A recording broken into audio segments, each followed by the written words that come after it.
I hate soccer. One thing. I am literally putting an offer in on a house right now. Sweet. So if I get random phone calls or Yep, something. not a problem. Not a problem. Just pull that mic towards you a little bit. Talk into it real quick. Hello. Yeah, perfect. Good? Cool. Dude, thank you. Yeah, thank you. I appreciate it. Like, nice to meet you. Yeah, you too. So much to like talk about, Yeah. and because I want to get to know you, because you're staying for FC Buffalo. Yeah, I'll be here through most of the summer.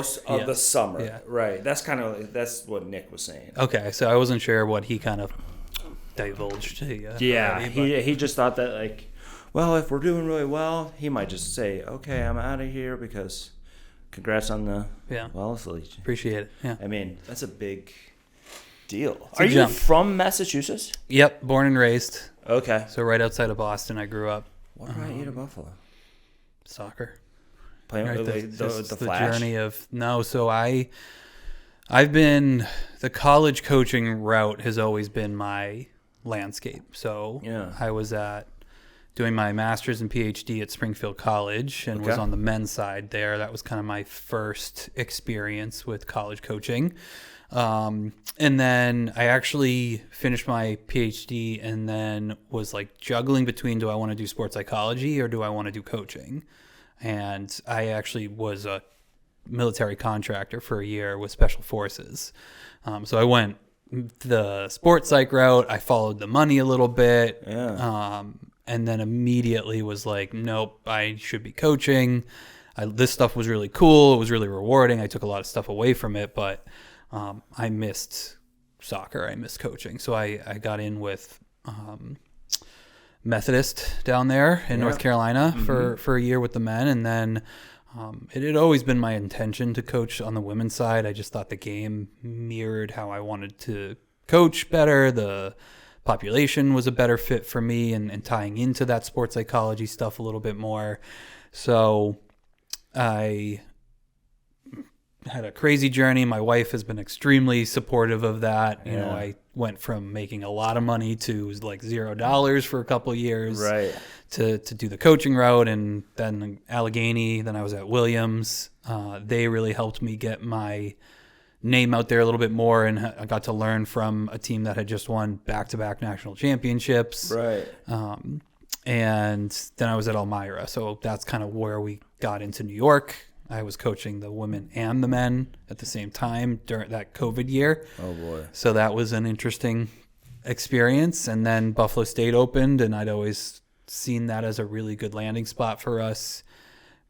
You know, being from a city type of environment back in Massachusetts, mirrored similar to kind of where we had both grown up, my wife and I, and just felt like that was a program I could do something pretty exciting with, and feel like over the past 4 years we've been able to do that. You've been there 4 years? Yeah. I didn't realize that it was that long. Wow. And then now, when did you apply for Wellesley? So Wellesley opened right after the new year, and it kind of lined up with my sister my sister has special needs. Okay. She's still back in Massachusetts. She had been dealing with some more serious health issues this fall that hit home a little bit more than in the past. And we were able to see my father, who's actually out in California. And then when we got home from that trip and we're back here, I was like, I miss home more than I've ever felt. Like I'm a bit of a nomad, just kind of walking through that journey. I'm sure you could feel that. Yeah. Never really had that issue, and it really hit home a lot more for me personally. And Julia, my wife, has always kind of been like, you know, like it out here. It's nice out here, but like we want to get back close to family and everything. So her family's in Mass still. So when that opened, I was like, this is a really good opportunity. My alma mater, Springfield, also opened at the same time. So I kind of was in the process with both. Yeah. And then the Wellesley community, the focus on women and leadership and growing all women's school. Yeah. So growing them as people was really exciting to me, fit with my values really well. And they're in a similar position to where I feel like Buff State had been, like, after the first couple of years I'd been there, where we were just on that cusp of playoffs and being competitive. And so it was an exciting opportunity to be able to go to a Wellesley, who's a little bit higher level of play. Population too is going to be different, but a little bit higher education level too. Yep. So to potentially step into that and bridge that gap to that playoff push they just haven't been able to do the past couple of years was pretty exciting. What was that application process like? I mean, like do you know how many coaches applied? No idea. No idea. But I imagine because, NUMAC conference, high level, obviously the institution where it's located, it's a pretty decent salary, like hundreds, I'm sure. Yeah. Go through that. And, I've been on the other side of it now at Buff State for a couple of years. Where I've been a part of some of the search processes for some of the other positions. And you see anybody and everybody can put their name in. Right. But then each institution's going to have a certain standard of level. Requirements and whatnot. And for this one, it's a professor job as well. So I think PhD, that sets me apart a little bit. Absolutely. And so you're going to probably have a much narrow focus as you're doing your search for a job like that compared to potentially Buff State, where you probably are seeing a master's level, some kind of even just high school level or club coaching. That's going to qualify you for a search. I don't know any coaches that have a PhD. There's a couple. Yeah? I'm trying to think in this area. So, the guy I work for at Springfield, he's the men's coach at Williams now. He did his master's, his PhD. Uh-huh. And then I remember one year we played Keene State, so up in New Hampshire when I was there, and I'll never have them do this for me, but they actually announced him as Coach Doctor. Oh, boy. Blah, blah, blah. During announcements, and I was nah, it's kind of couldn't be me. I know, but it is kind of like a respect thing. Sure. You're never going to want to be called doctor? I'm not the one that, if I'm in class, I think the environment dictates, right? But 100%. On the field, call me coach. So what got you away from psych and back into coaching? I just love the relationships that you have when you're coaching. Yeah. Like the ability to impact growth during the college experience in particular as a whole person. Yeah. That's my biggest philosophy, is not just soccer development, but we're going to make you a better communicator, better with your support system, educationally, personally. So when you walk out 4 years, you're reaching your biggest growth potential during those times. And again, to help military operators survive and deal with stress in really high pressure situations, super rewarding. Just not something that I felt tied specifically to my values as much. I felt like I wanted to help people grow in their ability to learn and lead and develop and create change than that type of environment a little bit more. So it just drew me back in really well. What branch of the military were you working with? So it was Special Forces. So so it was Navy SEALs. Rangers, so every branch would pop up. Yeah. Wow. Yeah. And now, were you in the military? No military background for me. So I was just a contractor, and you were working with that. Yeah. Man, I couldn't imagine. Yeah. There's things that have been signed, NDAs. I was told, you say anything, the Blackhawks will show up. I was like, okay, I will Holy cow. keep that to myself. I couldn't imagine that at that level. Boy, the stories that you probably have. It's interesting. It's really it's awesome that the way they go about their education process. Yeah. So that was what I was helping them with, their education through their time earning that Green Beret, whatever pipeline they were looking to re-enter into. Yeah. The way they go about it, it's super just unique in the process they do. And I think the one thing that I always tell people that really hit home for me is, so many people join the military thinking, I get to jump out of a plane, I get to shoot guns, I get to go to all these different places. But the job is this. It's a lot of communication, and there's so many people don't have that skill set. So that was one of the biggest takeaways I took from that, was then helping my players build their communication skill set, especially interpersonally when there's challenges within the team, or then you take that into your relationships off the field, and how are you problem solving that instead of this person said something about me and now I'm going to come talk to you about it, instead of go to that person and say, hey, like, this got to me. Like, where did that come from? Can we get on the same page? Especially with women, you see that tend to be a different struggle than potentially when you're working with men. When did you really notice the switch that, like, I want to coach women more than men? Because I tend to be the same way. I've always been more. I've always wanted to coach. Is that your? No, phone? you can. I'm just double checking. Yeah. I mean, I've always wanted to coach or enjoyed coaching the girls more. Yeah. And I don't know if it's ego. I don't know if it's. Sometimes I say it's ego. Maybe that's a little harsh. But on the boys' side, you have to drive them. You have to, like, really get onto them. Whereas women, I feel like you get to lead them a little bit more. And I think it depends on the environment. Some of the biggest challenges or growth that it took a couple of years for us at Buff State with the team was elevating that intrinsic motivation that you kind of speak on here, where sometimes you got to get into them a little bit more. And I would say, depending on the group, sometimes with men, it's there. You don't have to worry about it. They show up. I just want to play. Yep. So there's that. Here's that call. You got it. Yeah. You want me to step out real quick? Sure. Whatever you need. So I missed one check on a box. Where are you guys living here? We're in Kenmore. Okay. Yeah. So like right by Sophia's. Right.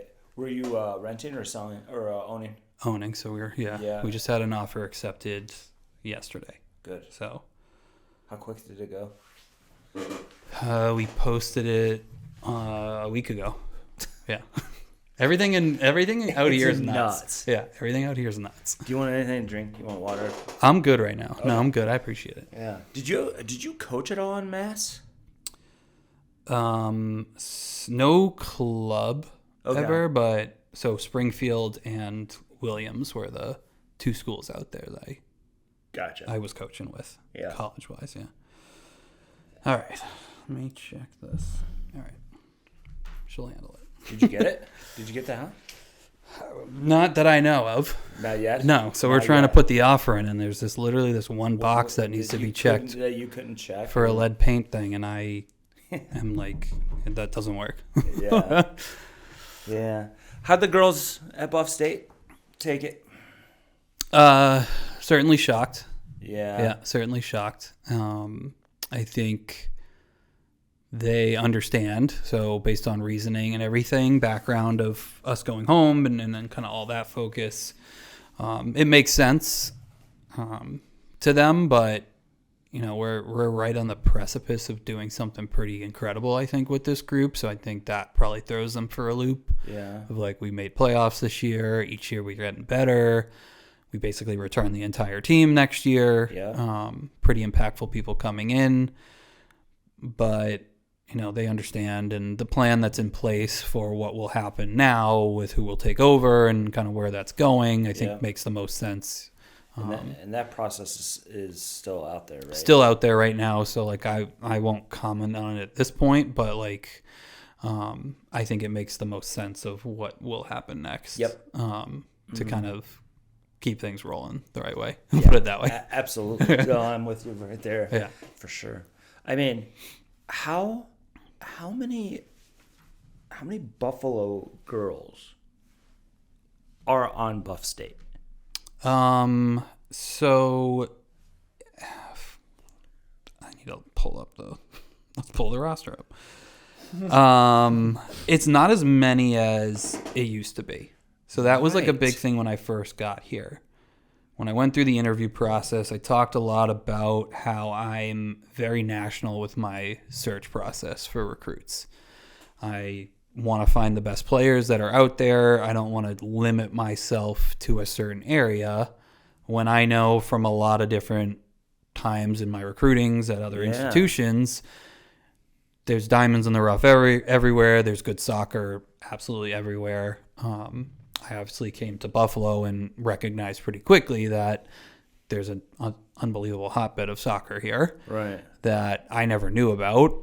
Honestly, I'd been out here a couple times recruiting, but truthfully didn't really recognize how deep it ran until I was here.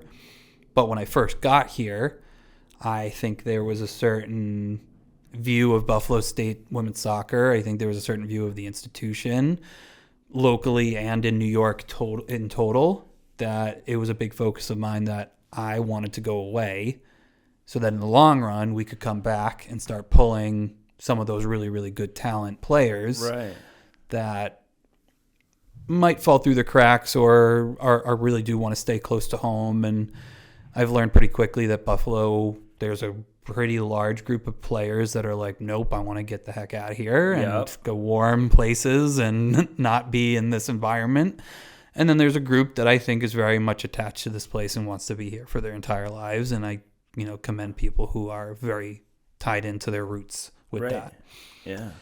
So, I mean, right now there is 1, 2, 3,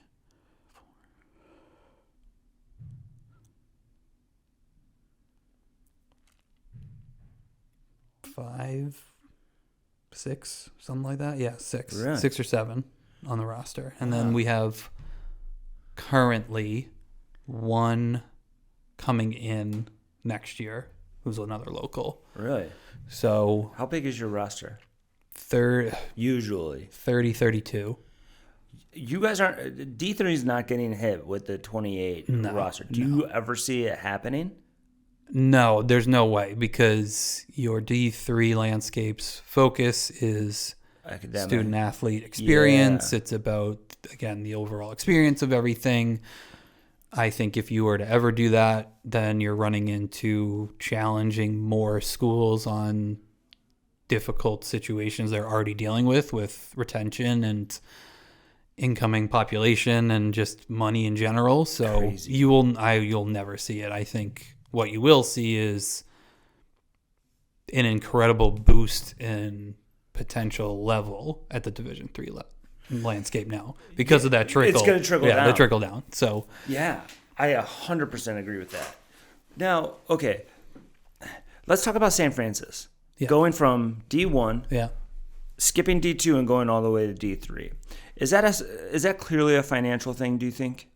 Yeah, so for everything I've understood from all of the legal things that are going on, not just the roster number stuff, but revenue sharing and how that's going to look for some of these smaller Division I schools, is if they were to opt into that, they would immediately lose all their money.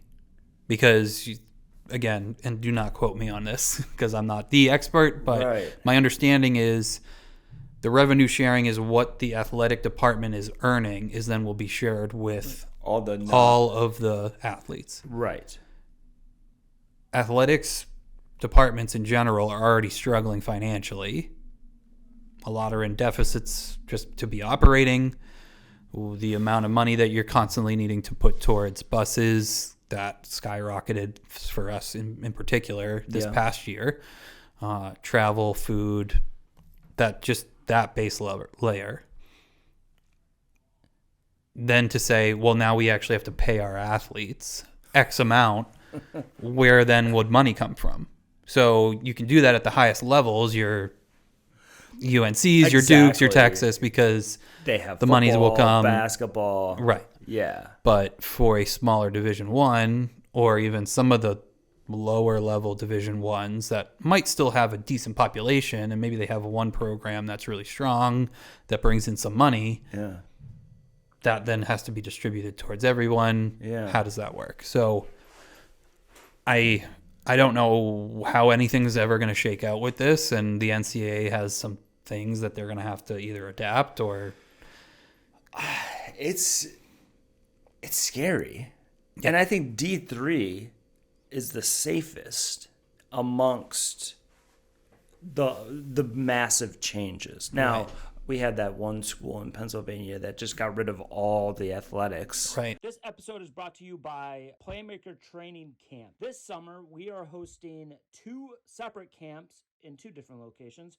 One in Akron, New York from July 14th to the 17th, and another in Williamsville, New York, July 28th to the 31st. Camp staff are former PlayMaker Training athletes that are currently playing in Division I, Division II, Division III, or former pros. We also have group rates for groups of more than 10 players. We have sibling rates if you have a brother or a sister that would like to join. We also have discounts for choosing to go to both camps.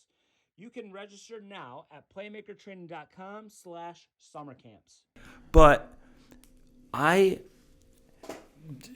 know nothing. I know nothing about this. I don't even know about the opt-in thing, like where you can opt in and then you can stay out of that rule. But do you think that we could be headed to where it's the Power 4 in Division I, and then there is everybody else is non-scholarship, like a D3? Like, I could see D2 going away completely in the next 10 years. And then it's no scholarship or no athletic scholarship, because how are these schools afford? Right. Like you said, it's an insane proposition that a lot of schools are trying to figure out. And I think you might see almost the other way, where your Power 4 basically becomes a professional pathway now. It's like a minor league football, minor league basketball. Yeah. So that is then over here, and then you have your D1 still, you have your D2, you have your D3. So I'm envisioning that, and that's always been the conversation, is like, especially for football in particular, they always talk about these kids are going to end up just being basically a secondary professional route now, with the amount of money that they're getting from NIL deals, the booster clubs, how much money they're constantly have to throw into everything. Let's turn this into professional 1A for certain sports, and then everything else is still within the NCAA landscape, and there's limitations on NIL money, what you can earn, what you can give. Again, don't quote me on any of that. Right. But that's what I'm envisioning the conversation probably would end up getting to at a certain point. Isn't it crazy how, like, any of the college coaches that I'm in contact with, they're kind of in the gray area of knowing exactly what's going on. Right. It's like, how is anybody supposed to manage all of this, all that chaos? It's nuts. So you're having that at the highest, obviously the highest level of the NCAA, and then you're seeing, obviously at the institutional level, you have, I forget the school that got rid of all their athletics. You're managing the D3 school, right? You're managing your, do I have a job next month? Do I have a job next year? Because the school itself then is making decisions on what they're going to do, that they're probably providing some understanding, but then they're also probably telling limited things so you don't have panic. Right. So it's just college athletics in general is constantly evolving right now, and I think there's so many places that are having to deal with some of that, and it's just show up, do the job, and try not to worry about it. It's crazy. How obviously you're on the college pathway. Mm-hmm. What made you do that versus the club route? So I'm a late bloomer to soccer. Okay. I grew up in a basketball household. Okay. Played that most of my life, and then got into soccer late. So I myself only played 2 years of club. My junior and senior year, that's when I really fell in love with soccer. I was like, well, now I want to play in college. Let me get into another landscape besides high school, because I'm not really being seen here. I got to get film, all that fun stuff. Yeah. So I didn't even know club really was a thing until late. And then once I started kind of getting into the coaching experience, my first job was a JV girls team when I was a junior in college.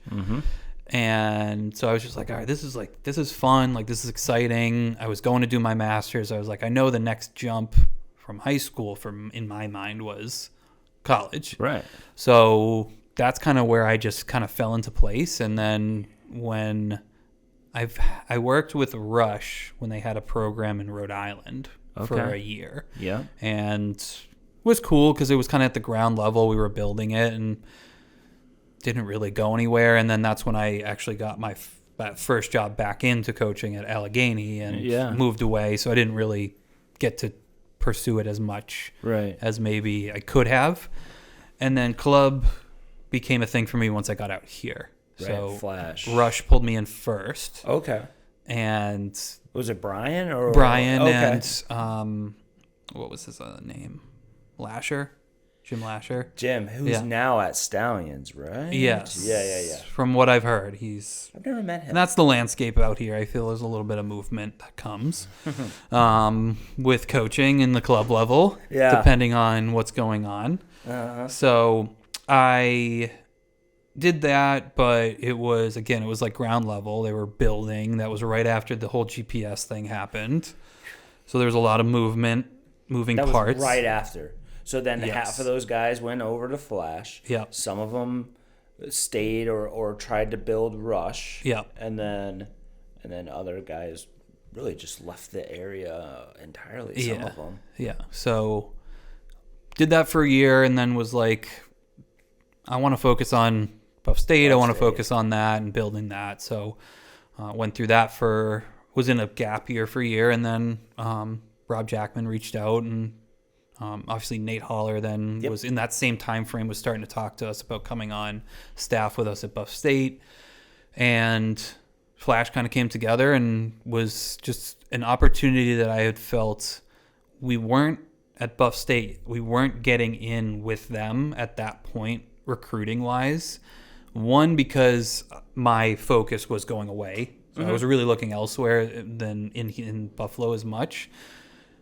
And it also, so that was one thing, but the other part of it was like my recruiting ability financially at Buff State was decent but limited in what I could do. Right.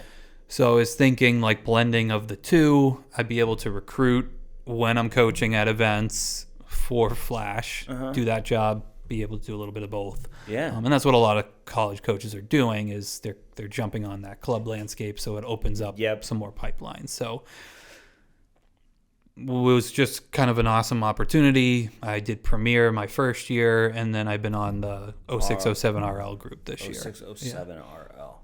Yeah.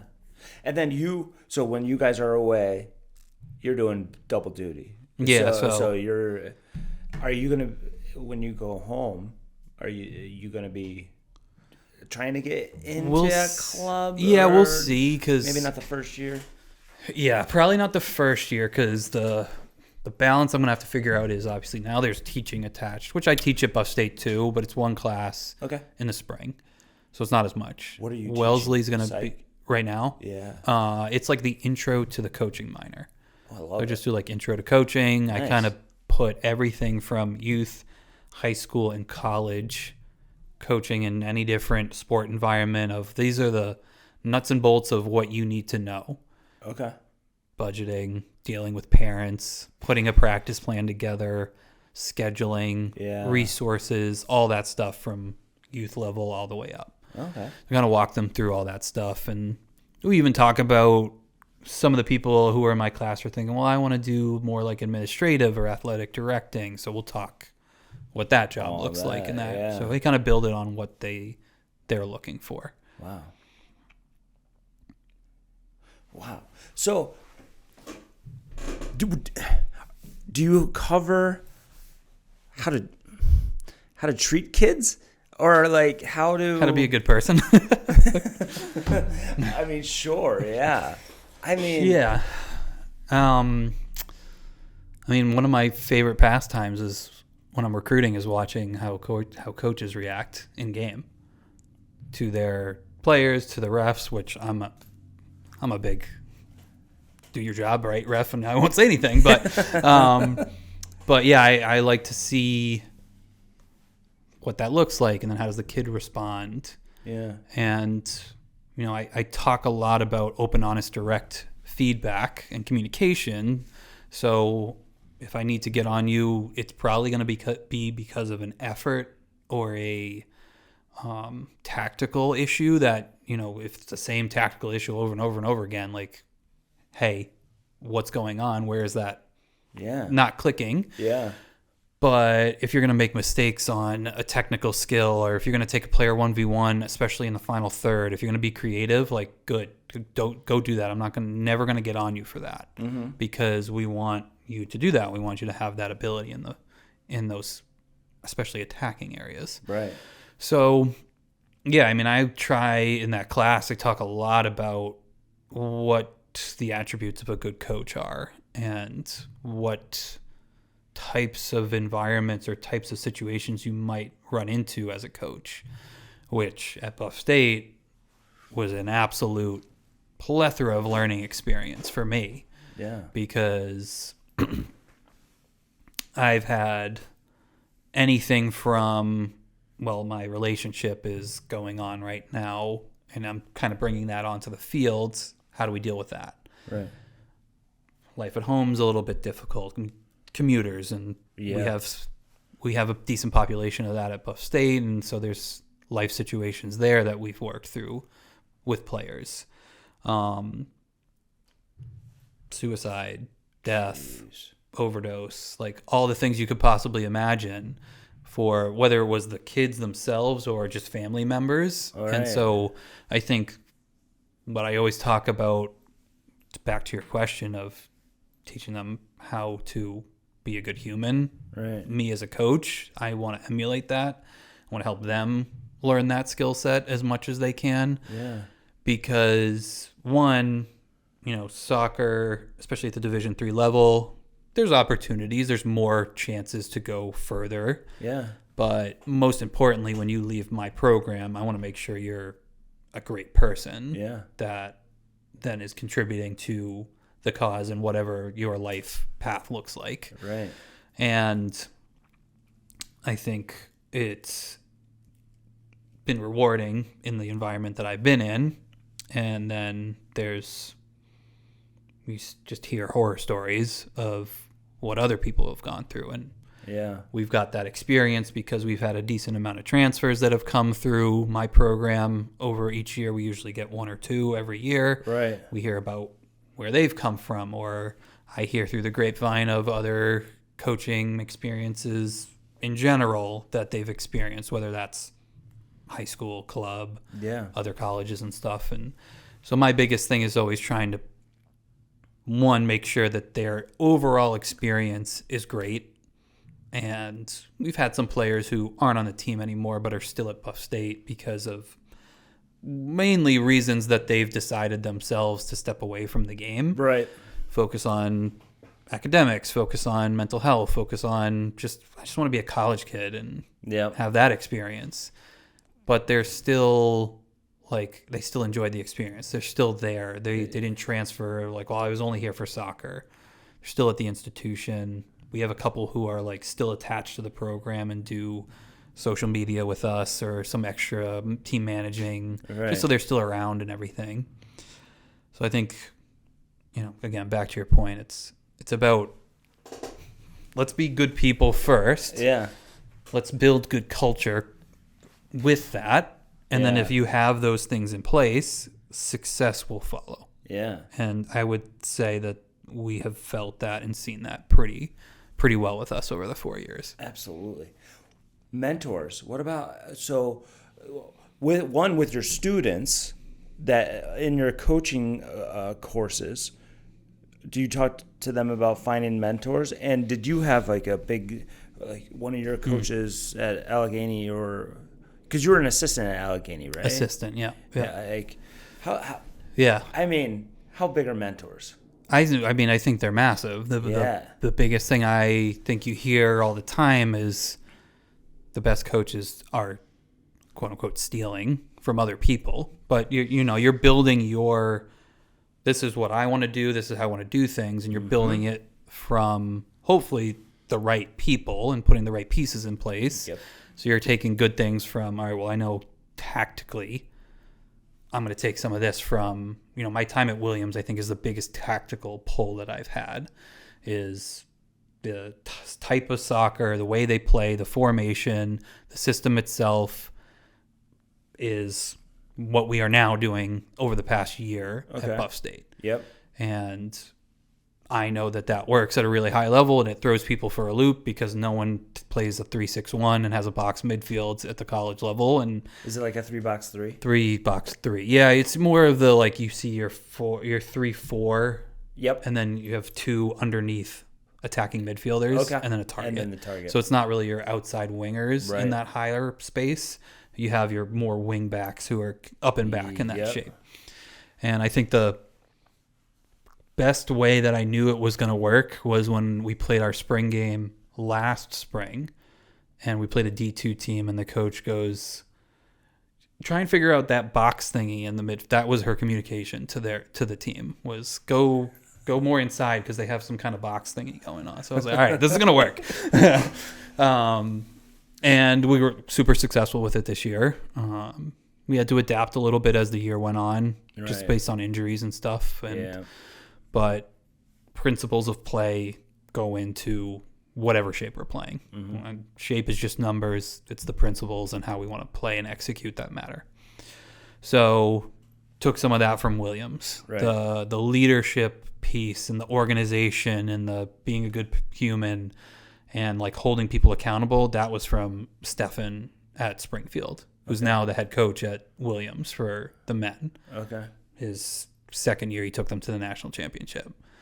So he has a really brilliant mind. German guy, played in academy and Bundesliga setup during his youth level. And then he came to the States, was a NAIA player in Missouri, and then got into the coaching route. And he actually does coaching education for U.S. soccer along with his coaching at Williams. So all of those nuts and bolts of just how to be a good coach administratively. Stefan Siebert. Yeah. I know. Does he... Okay, I always call it NSCAA. Was he on... He does U.S. soccer, US, or USC now, whatever it is. USC, Yeah. Is He staff? does both, yes. Okay. I think I know who that is. Yeah. Yeah. I mean, I think mentors...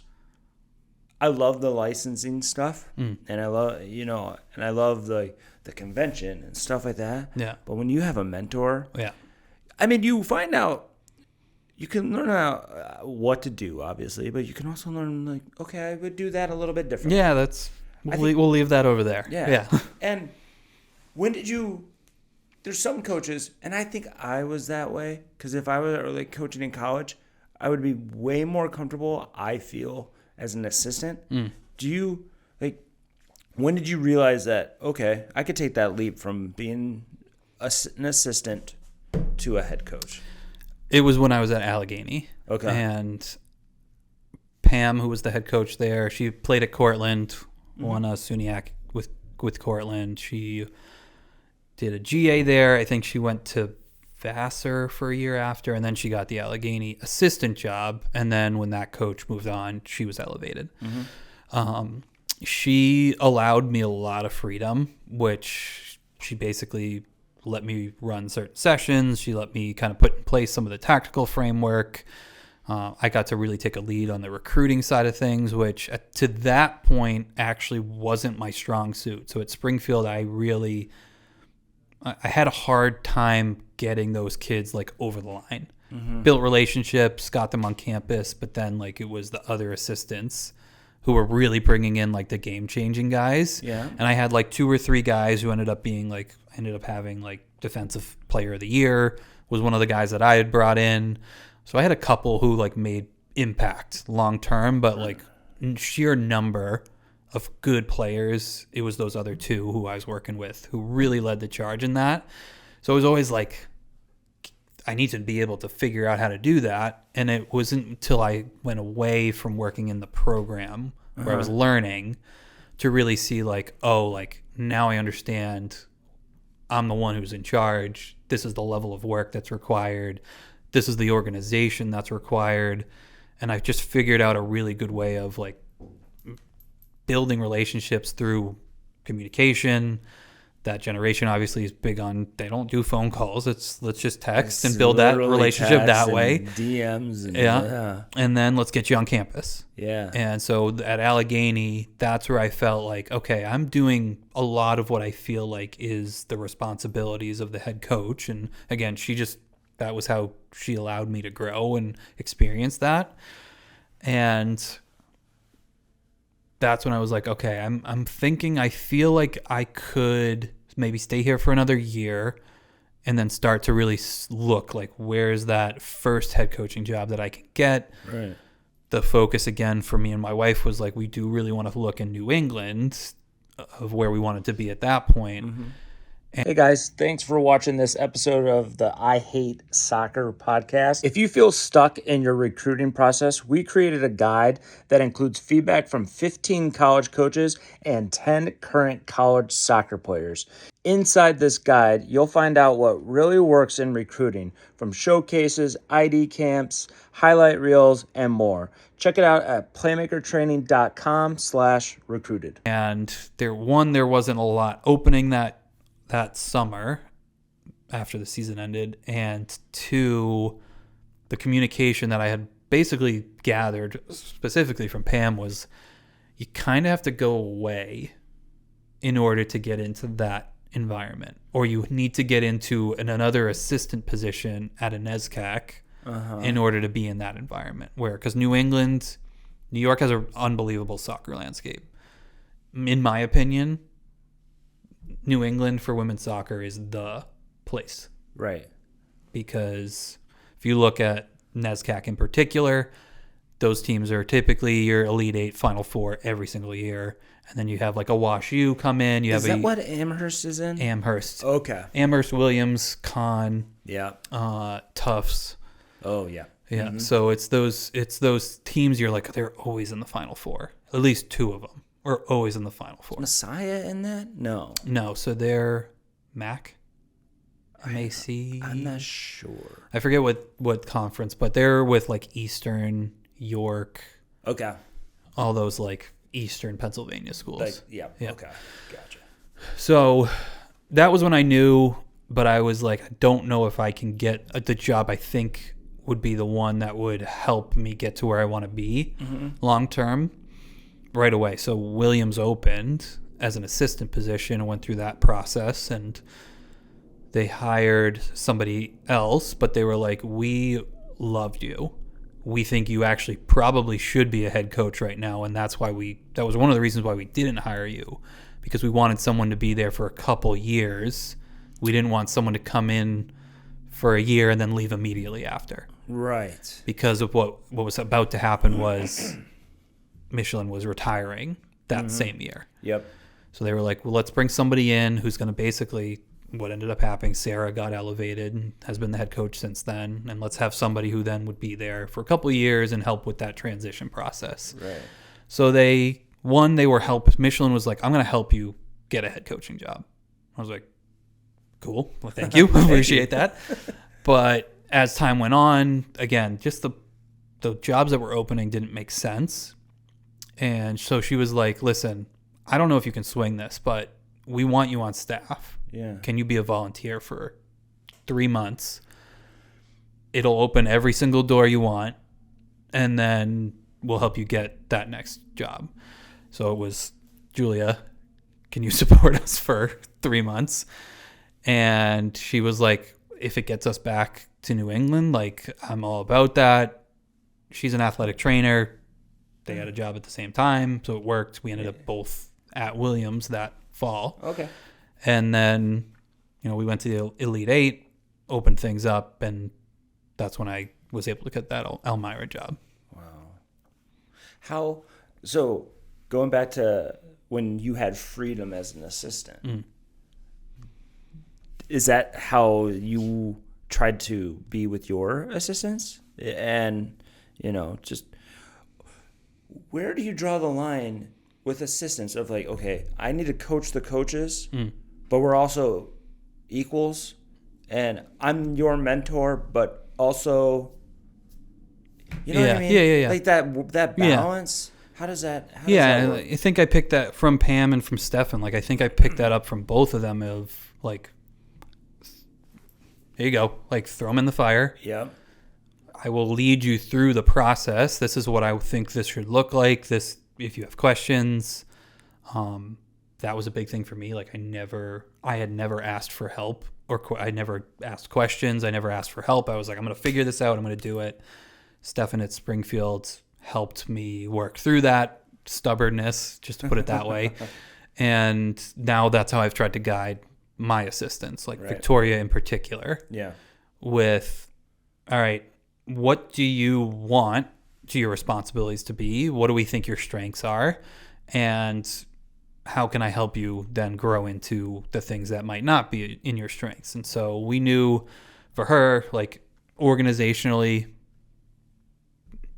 putting together all the administrative stuff, I knew I could trust her. Right. And that takes a huge thing off my plate so that I can really work with the players and all that extra stuff that I mentioned earlier that is beyond soccer. I'm able to be the support system for them. She works on that. She is one of the best technical coaches I've ever seen. Okay. And has really grown into that over the past couple of years. So she does all of our technical work at training. Okay. She does a lot of our defensive, tactical side of things. Mm-hmm. And I do a lot more of the big picture. When it's more conceptual of tactical approach and systematically, like that's where I approach things. And then that added piece that Nate brought was he was that more attacking type of player. His coaching mindset is how can I work with the forwards and the attacking mids and the wingers, and that added another layer to our staff. And then I had Sierra, who was someone who I knew from Springfield, played on the women's team. She'd been out here prior to me getting out here. Had her on staff for a couple of years as our goalkeeper coach. Okay. And then this year we had Angela Williamson, who's kind of in a couple different areas right now, Amherst, Flash. Yeah. And she worked with our people this year too. So I think giving those people freedom to take control of their experience and allow them to create, and as long as they are showing, hey, like, this is what I'm thinking. Mm-hmm. If we all think it's on the right page, sign off on it together and go do it. Yeah. So that way they can figure out, one, do I like it? Do I enjoy it? What do I need to get better at? And then two, like, do I trust that then I can make that next jump to coaching at another level? Yeah. When you're recruiting with your system, with the 3-6-1, do you find yourself recruiting for your system, or are you best player available and will plug in place? It's definitely a bit of both. Okay. I think systematically you want to make sure that you are. Sorry, I have this document coming through finally. Yeah. Are you able to check the box? Yes, I can check the box finally. There It's so fun. I love it. All right, I think we're good now. So yes, like, we know these are the positions that we're trying to fill. And up until probably not until now, this next year, so after this season, we hadn't needed to be like recruit to replace yet, because I was building from square one when I first got here. Right. There were 8 players on the roster when I showed up in April. So it was like, How? Piecing. Because of graduation? Because kids transferring, quitting? So the previous leadership. That sounds like some of these basketball programs. Right? Sorry. Yeah, no. So I everything that happened previous to me, I really don't have any knowledge to. Yeah. So I showed up, and there was 8 there, and they were super committed. And I was like, all right, so it's April. It was end of April, so it's May basically. When you got there. Yeah. So you didn't even get to participate in the spring. No, yeah. So Okay. I got hired pretty late in the process, and so pieced things together. That first year, we had like 13 players on certain game days. It's kind of late in the process now with you going. Yeah, so it's definitely different scenario. Right. Like Wellesley they have 22 returners and then 6 or 7 incomers. Gotcha. So they already have like everything sorted. If we want to go put like one more in, then we can do that if I want to. But showing up with them is going to be vastly different. But we're at a place now with the team where that first class was kind of filling the roster. Mm-hmm. Second class will now all be seniors heading into next year. Yep.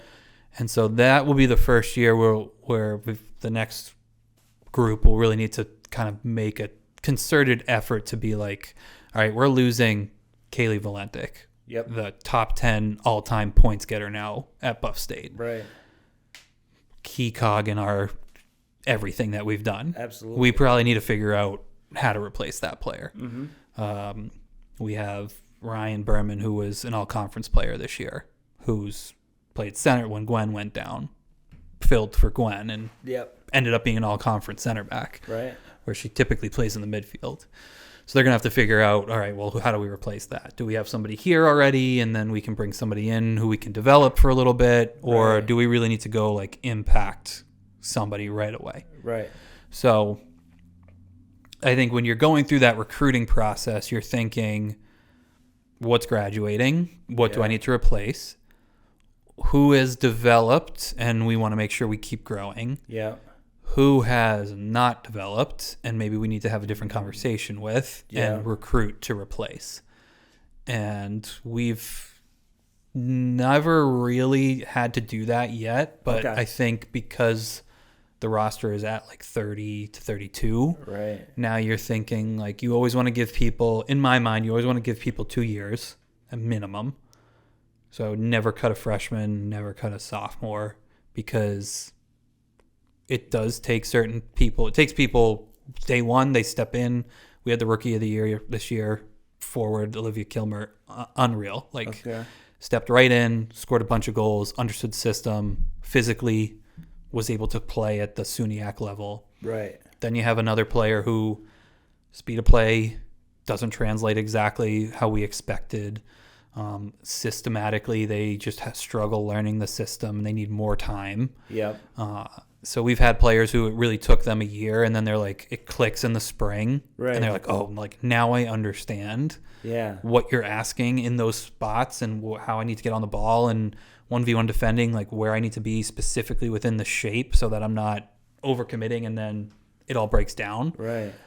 And then they go into their sophomore year, or they go into their junior year, and it's just an explosion of potential for them. Yeah. So I think 2 years is always like the minimum that you want to give somebody. And then if you're in your junior year and you're still not seeing playing time, and we've had these conversations for 2 years, and you're heading into your senior year and you're still not seeing playing time, and it's similar things that we've talked about for 3 years, then it's a conversation of, hey, like right now, just same page.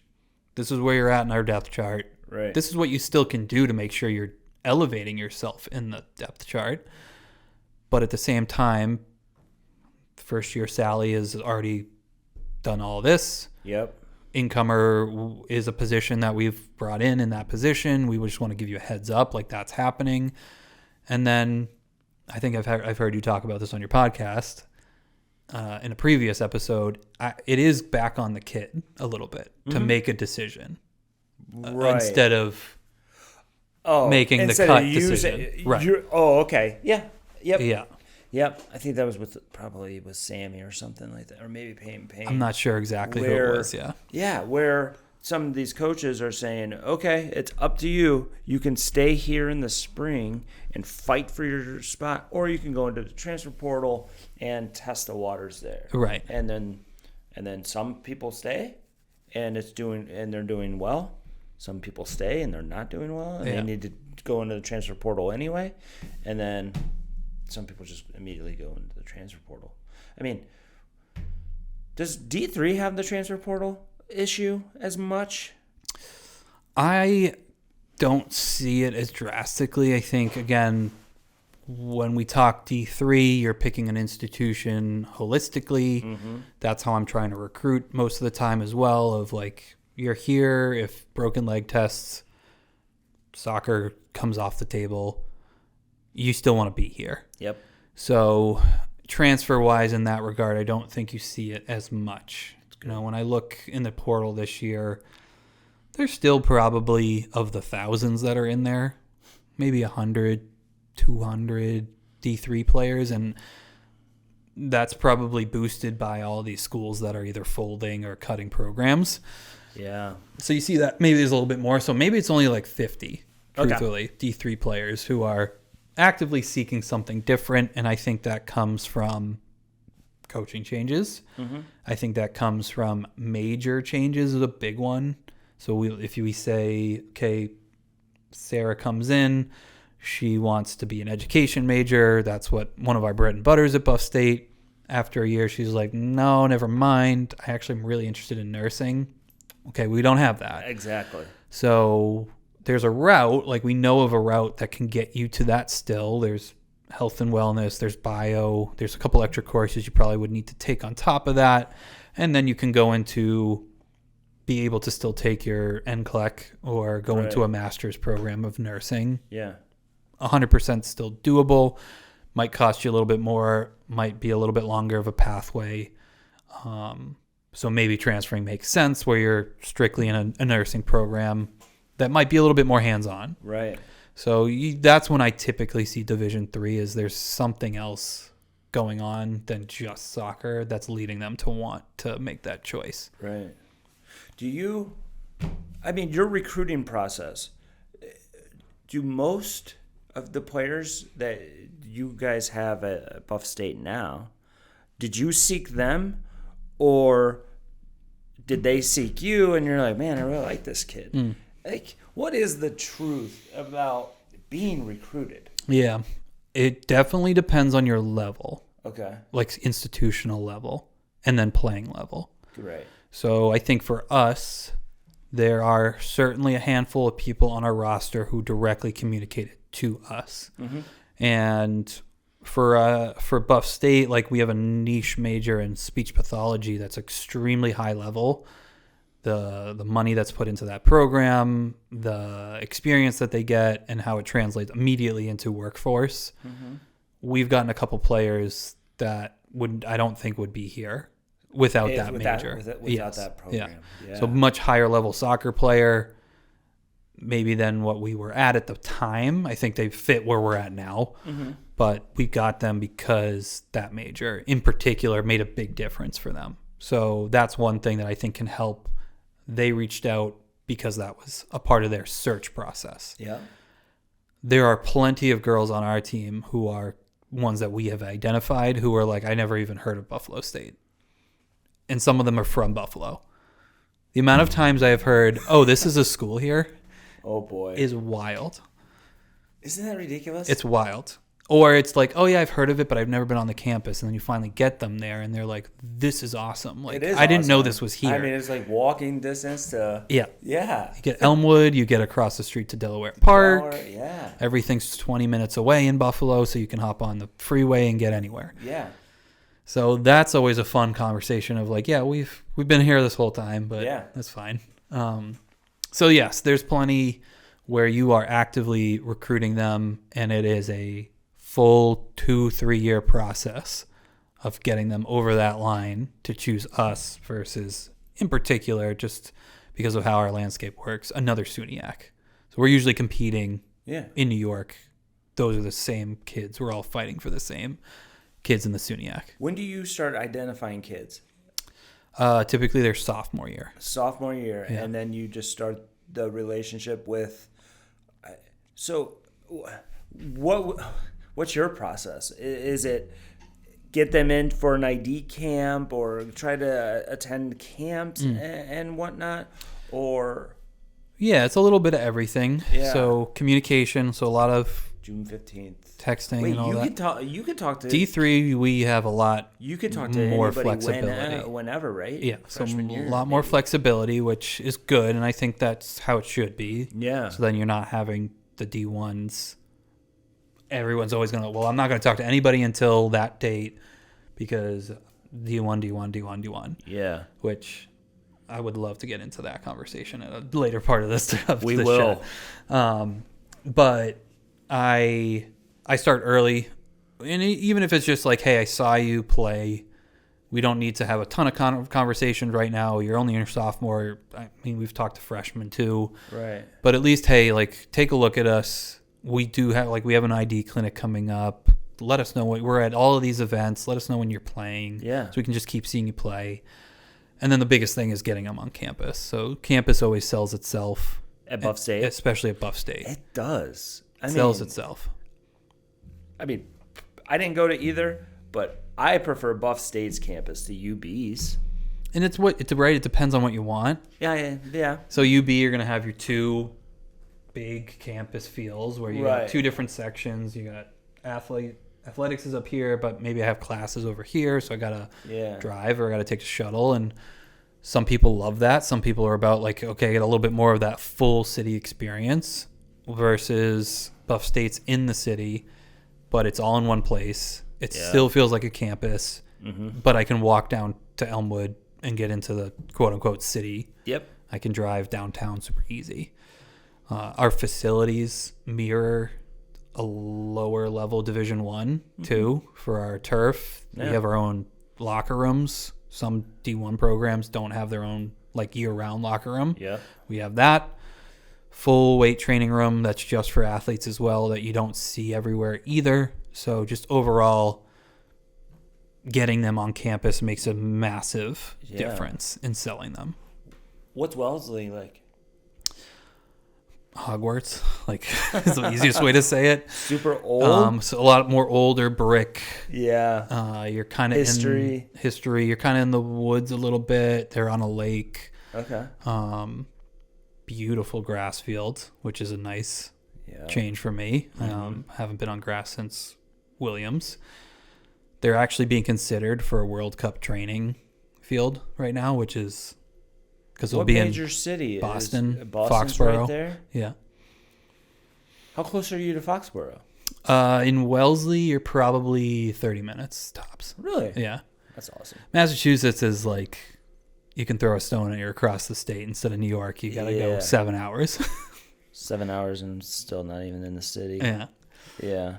So it's a beautiful campus. It's a really nice area. And you were like just outside of Boston. Yeah. So you get that, again, same thing. Campus feel, all in one place. Be in that wildernessy environment a little bit. And then you can take Route 9 and you're in Boston in 10 minutes. Yeah. Wow. That's awesome. Yeah.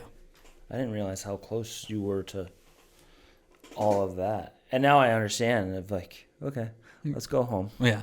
Yeah.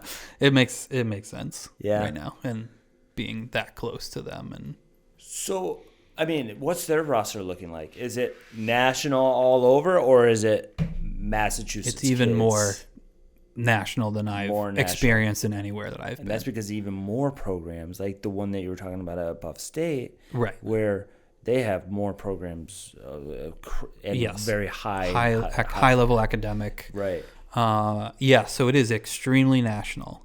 They have currently 0 players from Massachusetts on the team. Really? So that was a push for me when I was going through that process. It was almost the opposite of the Buffalo State interview process. It was me trying to explain, like, I will still keep a very national focus, but I want to win the backyard.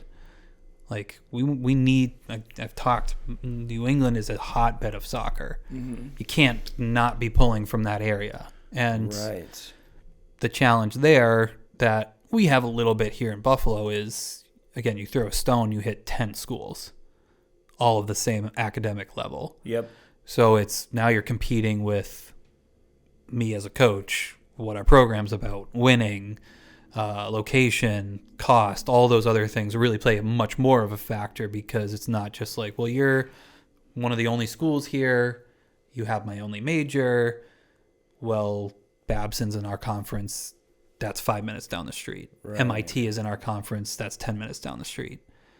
WPI and Clark are in our conference, that's 40 minutes down the street. So it's like all these high-level schools all in the same conference that we're going to compete against. So it is making sure, like, we got to be as broad as possible, but let's try and get into that New England landscape again. Yeah. So there's a lot of players from California, a lot of Texas, Midwest, Illinois, Michigan, Minnesota, but a lot of West Coast, and it's all GA and ECNL girls. So it's those girls who are probably thinking, like, maybe D1 was a thought, but I'd rather have a really good education as well and still play at a super high level. So MIT and all of those schools, they're all ECNL and GA for the most part? I would say for the most part. In the NUMAC, you're seeing ECNL, GA, some RL, and then a couple of those more like diamond in the roughs you find. Right. Who, again, cost of pay to play model limits some people in their ability to play in those landscapes. So I'm always big on making sure to still go to some of the smaller recruiting events, because you'll see a girl who, again, just can't physically or affordably play that level. So this is what I have. I'm going to play in this. And I've seen plenty of girls in Buffalo who fit that kind of bill and should be at a much higher level. Yeah. But just can't. And maybe they're not getting as much exposure. And so maybe you see a girl like that go to a Buff State for a year or two, and then that opens up another door for them. That hasn't happened with us, but I think that that's another way that people go about it, of let me go to a low-level D1 or a D2 or D3, get some good film, and then I'll see if I can kind of jump to a D1 after a couple of years. Do you think there's this, going back to why there aren't many Massachusetts kids there, or the kids here not knowing that Buff State exists, do you think there's a D3 stigma sometimes? Or like, well, I'm trying to go here, I am not going to talk to him. Does that happen? Yeah. So this is the D1 kids? This is the D1 combo that I will sit on my high horse on. Please do. That you get it. It's not just here, it's everywhere. Like, you get it in every club environment. You get it. I think one of the things I've seen it the most is internationally. With there's a other piece to that where they don't get any federal funding for their education, so they need a Division I scholarship in order to even have the opportunity to play in the States. But the focus is always, I'm going D1, that's it. Thanks, coach. Appreciate your interest, but I'm going D1. And I don't know where the communication comes from to those kids that you're limiting yourself that much, that you would rather have that Division I logo on your shirt. Sometimes that I've really honestly have seen, like, I'm here so I can just get some swag and cool. Why limit yourself when you can still play? Michelin said this a lot at Williams, and she was a big proponent of the Division III, especially education landscape, where these kids would go to a D1, they would never play, or like, again, I'm on a D1 team, but it's a lower level D1. And she would always be like, oh, they're there. Like, that's good for them. Like, awesome. But like, we would probably put 10 by them as a Division III school. So, and you don't see that. Like, I don't think we at Buff State are going to do that to some of the local teams, Division I teams. Right. Like, we're not going to compete, especially with all of them have kind of grown exponentially since I've been here. Yeah, UB and Canisius especially have been incredible. Yeah. But you see in some other environments where it's like, we're going to offer you these are for kids who I think in particular who are like non-scholarship D1 players who potentially are going to sit on a bench for 2-3 years, maybe play in their final year. Or they go in their freshman year and they really are like, okay, I'm here, I'm going to play. And then when they don't, it's like the end of the world. Yeah. Well, did you go through that recruiting process and really understand when you got that offer that you were not there immediately to play, or that you had to do X, Y, Z in order to earn that opportunity? Right. And I don't know if that comes from the kid. I don't know if that comes from the coach who's selling it to them. And I don't know if that comes from the high school, the club, or their parents behind them who are saying, oh yeah, take it. You're gonna play. It's gonna be awesome. And then when it doesn't, they're chirping, oh, that coach, screw that coach. Yeah. It's all their fault. And that's where I die on my high horse is, where's the self-accountability in your recruiting experience and then in what you've done during that time to earn your opportunity? Yeah. And we've talked earlier, there are some coaches who they have their favorites. They don't give a kid a chance. So you go there, you have all the expectations. They've told you X, Y, Z, like you are going to get playing time. This is what's going to happen. There are those experiences with some of these kids. But I think a lot of the times it is no one told them early that that's not the level you should be at. And then they just don't put the time in themselves. How do we change that? How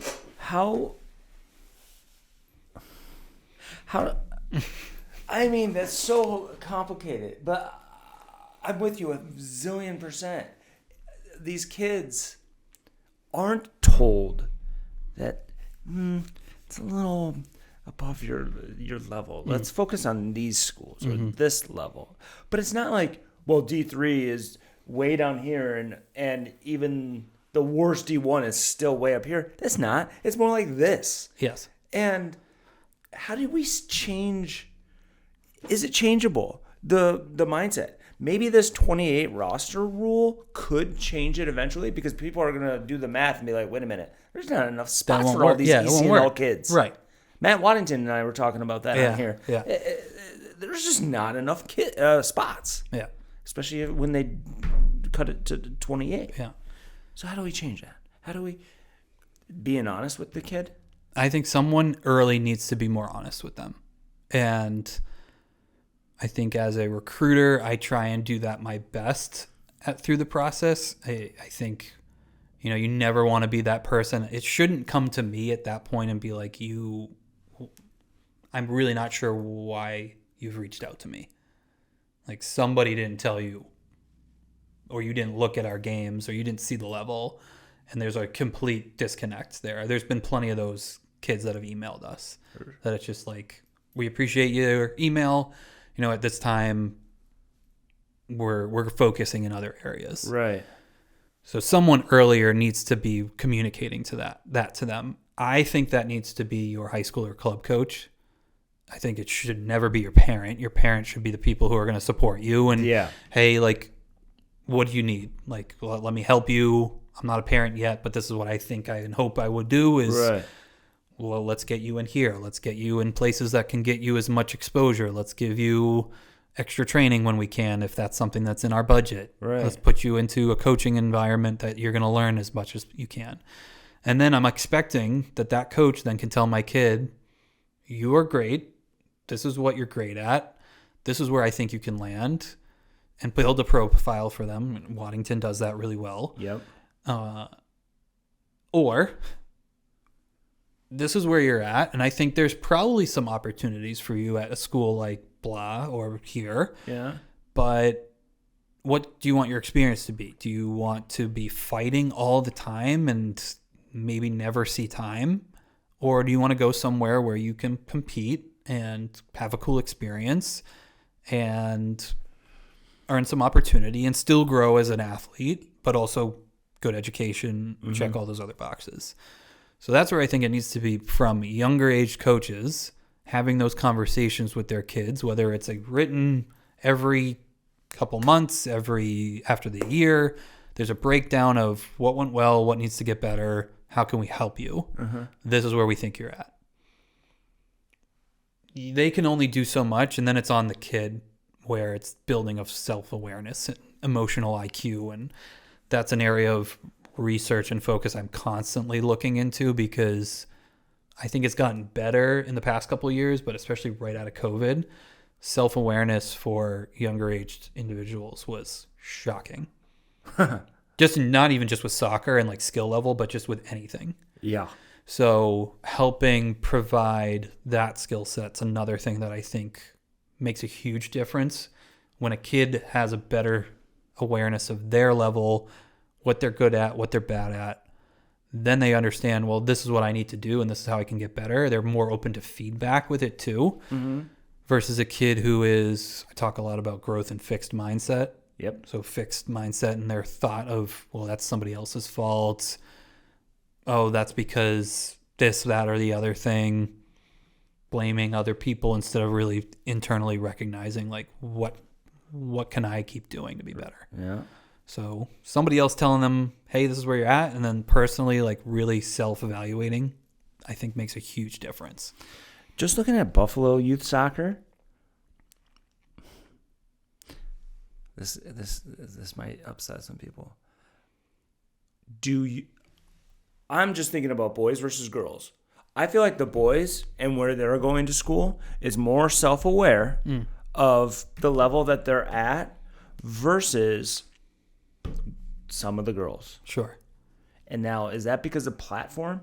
Is that because of ECNL? It's like, no, you're an ECNL player. You're supposed to be going to here and in these schools. Yeah. Whereas the boys ECNL is still climbing, but it's still not. I mean, even the MLS Next kids from Buffalo aren't going to world beaters or anything like that. So, do you see that at all? Or I don't think I'm the one to comment on it as much, just because I really only got into like the ECNL RL landscape this past year.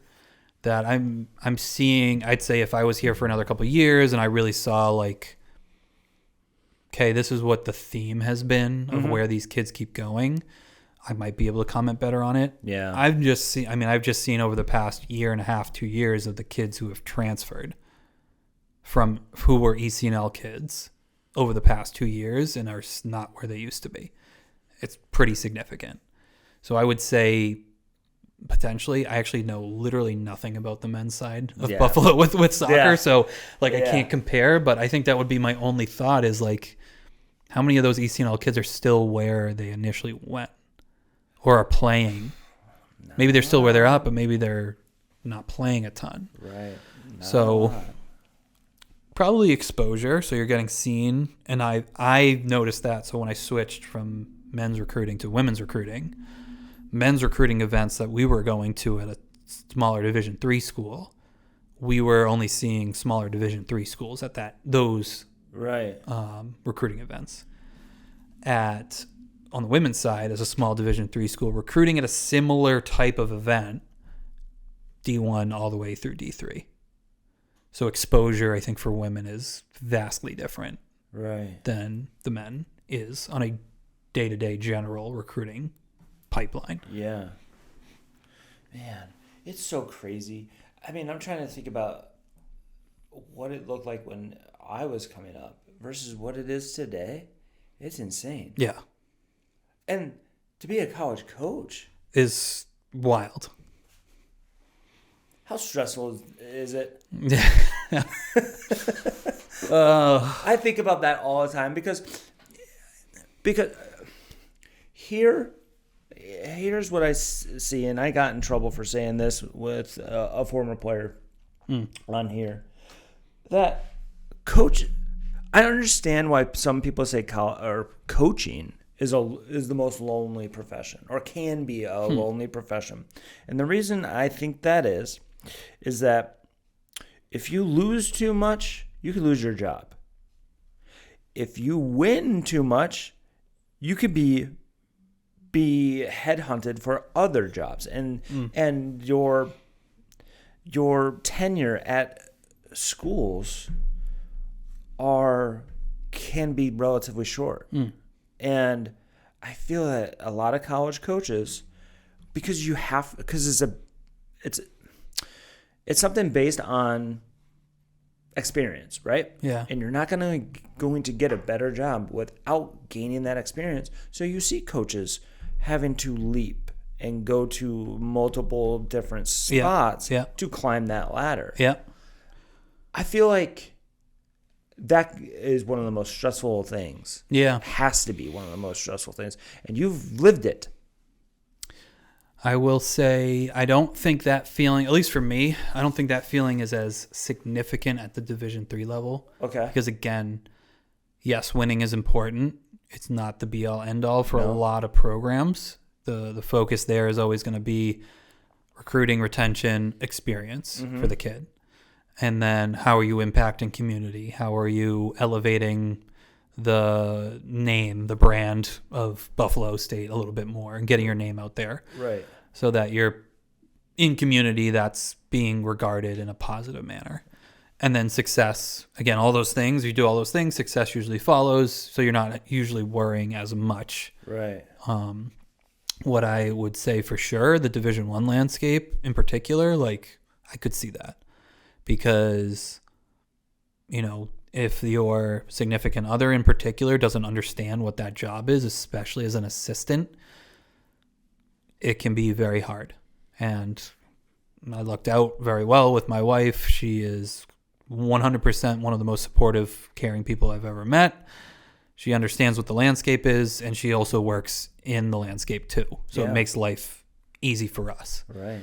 Now, I think the ambition that people have, like myself, of wanting to be in a very particular type of environment level and what it takes to get there can lead to that consistent, like, you know, we're leaving really close relationships here. Like that was the toughest decision, was the friendships we have now, the relationships I have with these kids, both in Flash and with Buff State, their parents. Yeah. Like that made it really difficult. I was like, if there's a way that I can bring every single one of you with me, would do that in a heartbeat.